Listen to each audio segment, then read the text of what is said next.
Hello everyone and welcome आज के हमारे इस वीडियो में। तो आज का ये वीडियो बहुत दिनों बाद मैं कोई वीडियो अपलोड कर रहा हूँ, क्योंकि थोड़े से टाइम के लिए मैं ट्रेनिंग सेशन के लिए चला गया था चाइना। और इस वीडियो में चाइना के ट्रिप के बारे में ही थोड़ा सा बताना मैं चाहूँगा आप सबको।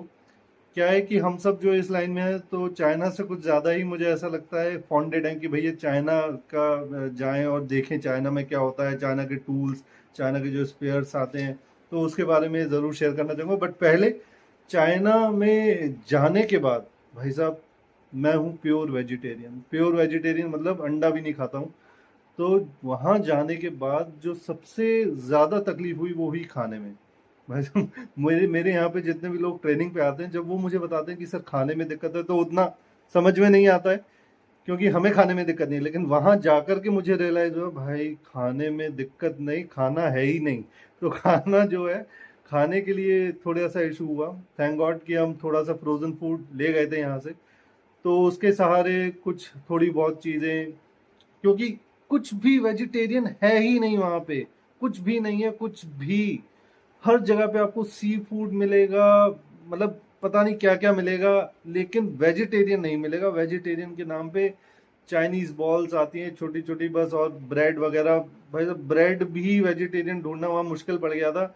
ब्रेड सैंडविचेस में भी थोड़ा बहुत जो है मीट का, वो भी मतलब बस एक्सप्लेन नहीं कर सकता मैं आपको कि क्या इश्यूज है। बट हाँ, जिस पर्टिकुलर एरिया में हम गए थे, क्योंकि सोच के तो गए थे कि इंडियन रेस्टोरेंट्स होंगे वहाँ पे, बट नहीं थे भाई, नहीं थे। क्योंकि मैं जिस शहर में गया था उसका नाम है डेंगजाओ, जो नैनियांग से लगभग डेढ़ दो घंटे की दूरी पे है। और जैसे यहाँ पे राज्य है उत्तर प्रदेश राज्य, वहाँ पे हेनान करके एक राज्य, उसमें ये शहर आता है डेंगजाओ। तो वहाँ पे जो है 10 दिन का एक ट्रेनिंग सेशन था। तो खाने पीने में बहुत दिक्कत रही। सबसे पहले किसी तरीके से जो है हम ट्रेनिंग सेंटर पहुंचे और ट्रेनिंग अच्छे से हुई, नो डाउट। हालांकि जो मेरे ट्रेनिंग मास्टर थे उनको इंग्लिश नहीं आती थी, और जो है मुझे चाइनीज ऑब्वियसली भैया नहीं आती। तो जो एक क्या होता है ना कि टेक्निकल वर्क में लैंग्वेज की ज़्यादा ज़रूरत नहीं होती। समझ में आना चाहिए कि ये चीज़ रिपेयर कैसे करनी है। Unit injector, HEUI unit pumps, इन सब की कमिंस के जो इंजेक्टर्स आते हैं 3 से 4 प्रकार के कॉमन रेल के, इन सब के ऊपर ट्रेनिंग कंप्लीट करी थी मैंने अपनी 10 दिन में। और बहुत अच्छी रही ट्रेनिंग। हालांकि लैंग्वेज का थोड़ा सा बाधन था, बट गूगल ट्रांसलेटर की मदद से, और अल्टीमेटली ये पता लगना चाहिए कि इंजेक्टर रिपेयर कैसे करना है। तो उसमें मुझे लगता है कि वैसे लैंग्वेज की नहीं, लेकिन हाँ, मैथमेटिक्स यहाँ पे बहुत काम आया मेरे जीवन में। पहली बार गणित ने मेरा बहुत साथ दिया, क्योंकि वो एक अकेली ऐसी लैंग्वेज थी, नापा तोल मेजरमेंट्स करके, जिससे हम कम्युनिकेट कर रहे थे। और उन्होंने बहुत अच्छी तरीके से मुझे ट्रेन किया, उनका बहुत मैं धन्यवाद करूंगा यहाँ पे। तो खैर, उसके बाद जो है जिस चीज़ पे फोकस था मेरा, ऑटोमोबाइल सेगमेंट चाइना में वो कैसा है इंडिया के मुकाबले। ईवीज मतलब पेट्रोल से चलने वाली कारें वहाँ थी। ईवी जो थी, ईवी कार्स, इलेक्ट्रिक व्हीकल में कार सेगमेंट जो था वो 60% 50% के अराउंड कवर कर रहा था। पेट्रोल जो है वो आपका लगभग 40% के अराउंड होगा, और बाकी 8-10% कारें थी। बट जिस पर्टिकुलर रीजन में मैं था, मैंने वहाँ डीजल की कार देखी नहीं, होगी ज़रूर पर देखी नहीं। ट्रक सारे डीजल में चलते हैं, नो डाउट। यूनिट इंजेक्टर्स का बहुत अच्छा चलन है वहाँ पे। Unit injector, unit pumps, common rail का बहुत अच्छा चलन है। ये सारे डीजल ट्रक, चाहे वो LCV हो HCV हो, डीजल में है, प्योर अच्छा काम है।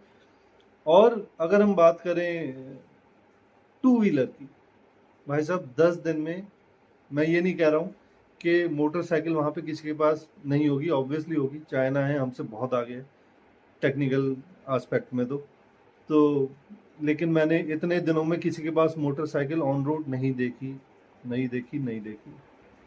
ईवीज में मैं आपको बता रहा हूँ, टू व्हीलर में पेट्रोल का एक भी टू व्हीलर मैंने वहां पे नहीं देखा। सारे के सारे जो है ईवीज हैं, सारे के सारे इलेक्ट्रिक से चलते हैं। चाहे आप कुछ भी बोलो कि वो बैटरी बनाने में प्रदूषण हो रहा है, ये हो रहा है, वेस्ट कहाँ जाएगा, यहाँ कुछ नहीं भाई साहब।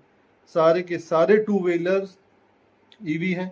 और मुझे ऐसा लगता है आने वाले 3 से 4 साल में इंडिया में भी यही हाल होने वाला है। और जो सबसे बड़ी बात वहाँ पे मैंने समझी ईवीज में, सबसे पहले आपको बताता हूँ कि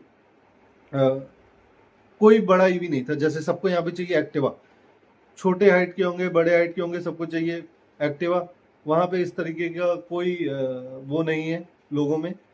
उनको जो ईवी वो चला रहे हैं, मैं आपको बता रहा हूँ, जो हमने साइकिलें चलाई होंगी बचपन में उनसे बस थोड़ी सी बड़ी, और बहुत अच्छे सस्पेंशन उसमें, बहुत अच्छी जब पूरे रोड पे अगर ईवी चल रही है कोई आवाज आ ही नहीं रही है चलाने की, स्कूटर चलाने की, बिल्कुल साइलेंट चल रहा है मामला रोड पे, ऑन रोड, तो आपको बहुत सतर्क रहना पड़ता है कि भाई क्या है, ट्रैफिक किस तरीके का चल रहा है। तो ईवीज का बहुत क्रेज है वहाँ पे। और इसके बाद वहाँ पे जो ऑफ मतलब ऑफ द टॉपिक से ज़रा हटके अगर मैं बात करूं, तो वहाँ पे एक चीज़ देखी मैंने, चाइनीज़ की इंग्लिश जो है, चाइना में जो रहने वाले लोग हैं उनकी जो इंग्लिश है, बेस्ट जो इंग्लिश बोलता है वो बहुत टूटी फूटी बोलता है, ऐसा ऑब्जर्वेशन रहा है। कोई हाँ ठीक है, एक आध दो जने हिंदी भी बोलते होंगे, मैं नहीं मिला उनसे, बट मैंने देखा है वीडियोस में कि बहुत अच्छी हिंदी बोलते हैं चाइना के लोग हैं। तो एक दो एक्सेप्शंस होते हैं, कुछ एक्सेप्शंस होते हैं, बट ओवरऑल अगर आप क्युमुलेटिव बात करें तो वहाँ पे जो इंग्लिश है बहुत टूटी फूटी है, तो कम्युनिकेशन में बहुत दिक्कत आए। उनकी सारी की सारी जो पढ़ाई होती है बचपन से लेकर के जो भी अपनी हायर डिग्री, वो सारी की सारी चाइनीज़ में होती है। ये चीज़ बहुत अच्छी लगी है। जैसे अगर यहाँ पे पढ़ाई होती है तो किताबें इंग्लिश में हैं, बातें हम हिंदी में कर रहे हैं, लेकिन वहाँ पे किताबें भी चाइनीज़ में हैं, बातें भी चाइनीज़ में हो रही हैं। तो ये मुझे एक लगता है कि बहुत बड़ा बैरियर है इंडिया में, जो पहले बच्चा जो है उसे पढ़ता है, फिर उसे ट्रांसलेट करता है, फिर समझता है, तो उसका बहुत सारी पावर जो है मेंटली अपनी खर्च कर रहा है कन्वर्जेशन में, उसको समझने में ही। उसको पढ़ता है, उसको समझ में ही नहीं आता है, और फिर एट द एंड वो क्या करता है, उसको रट लेता है। तो ये चीज़ वहाँ पे ये चीज़ वहाँ पे नहीं है। क्यों होगी? क्योंकि चाइनीज़ में ही लिखा है, चाइनीज़ ही मैं बोलता हूँ, तो अंडरस्टैंड करने में बहुत ईजी है। ये चीज़ बहुत अच्छी थी। तो ओवरऑल चाइना का ट्रिप बहुत अच्छा रहा, सब कुछ बहुत बढ़िया से हो गया। तो मिलते हैं इसी तरह की नेक्स्ट वीडियो में, जो ऑब्वियसली ट्यूटोरियल वीडियो होगी। Thank you, bye.